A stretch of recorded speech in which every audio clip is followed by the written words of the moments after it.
5 मार्च 1931 को गांधी के बीच में समझौता ये हुआ कि सभी नवज्ञा आंदोलन के 1 लाख से ज़्यादा जो राजनीतिक कैदी जेलों में बंद है,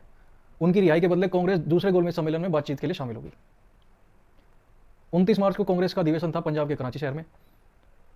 जिसमें कि गांधी इरविन पैक्ट को मंजूरी मिलनी थी, और 23 मार्च को भगत सिंह को फांसी दे दी गई। गांधी जी ने लॉर्ड इरविन के सामने बात रखी थी, उन्होंने डायरेक्ट तो नहीं कहा क्योंकि वे खुद भी हिंसा के विरोधी थे, तो उन्होंने एक बहाना बनाया, उन्होंने कहा कि देखिए जो मृत्युदंड है वो भी एक हिंसा ही है, तो इसलिए मैं मृत्युदंड को सही नहीं मानता, आप इन तीनों की फांसी पर विचार कर लीजिए। तो लॉर्ड इरविन ने मना कर दिया और उन्होंने कहा कि इस पर बाद में बात कर लेंगे, कोई डिसीजन उस बात पर नहीं हुआ। पंजाब के ब्यूरोक्रेट्स को जब ये बात पता चली तो उन्होंने भारत सचिव और गृह सचिव को पत्र लिखने शुरू कर दिए और उन्होंने कहा कि यदि ऐसी स्थिति बनती है इन लोगों की रिहाई की, तो पूरे जो पंजाब के जो ऑफिसर लोग भी है वो सारी एक साथ इस्तीफा दे देगी। तो गांधी और नेहरू जी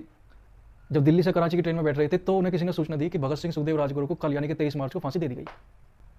तो गांधी जी और नेहरू जी की प्रतिक्रिया नोट करी एक हिंदुस्तान टाइम्स के पत्रकार थे चमन लाल, पहले क्रांतिकारी थे, बाद में पत्रकार बन गए, जो कराची अधिवेशन को कवर करने के लिए इनके साथ जा रहे थे। गांधी जी की प्रतिक्रिया थी लेट अस सी, चलिए हम देखते हैं क्या होगा, देखते हैं। और नेहरू जी एकदम से ज़मीन पर बैठ गए और बिल्कुल बोलने की स्थिति में कुछ रही नहीं, और बल्कि कराची तक वे गुमसुम बैठे रहे, कोई बोलने की स्थिति में ज़्यादा रह नहीं पाए। और उन्होंने एक बात कही कि भगत सिंह की लाश हमारे और ब्रिटेन के बीच में हमेशा खड़ी रहेगी।